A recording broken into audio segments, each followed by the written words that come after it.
Karen and I got married right out of college. We were broke, and about 2 weeks after we got married, she remembered she was a Baptist. She hadn't brought this up before. We hadn't talked about any of that stuff. She said, "We're going to church." And I'm like, "We aren't doing anything.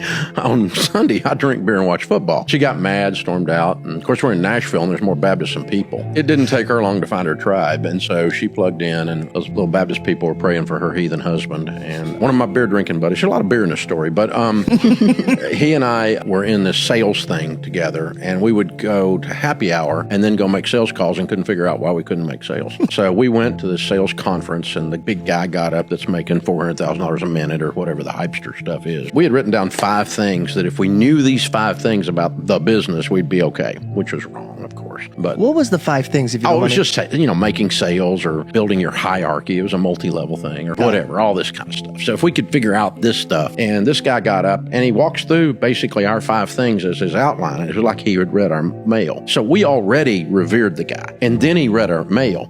Now he just owned us, right? Yeah. And so we're sitting on the back row of this whole big, massive 2,000, 3,000 people or whatever. And he gets to the end of the talk and he goes, "Listen, if you're going to be successful, you have to take care of your body. You have to feed your mind, read a book, get some info. You have to learn how to do relationships. And if you want to really be successful, if you don't know this man named Jesus, you need to get introduced." Amen. Because he will reshape how you view people and how you value people. And people can tell if you're looking at them as a paycheck or if you're looking at them as something of value. I looked at my buddy and I'm like, "Has this guy been talking to my wife?" It's like, so I came home, told her, I said, "We're going to church." And she's like, "Who are you and what have you done with my husband?" Right. And so we visited a couple of little churches and they were kind of calm and I'm not. And so we visited one. I mean, this is 1983. Some woman's raising her hand in the choir like she knew the answer to some question. We're sitting on the back. When you're visiting, you don't know anything. Closest to the door. You have to be able to escape, right?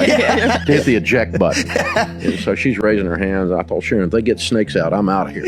And so then they start swaying and all this stuff. And hey, man, we went back every Sunday. You liked it? For 12 years. That same church. That pastor led me to God. Amen. And his 2 sons are 2 of my best friends to this day. They're like brothers. He passed away 18 months ago, and I had the honor of being one of the people who spoke at his funeral.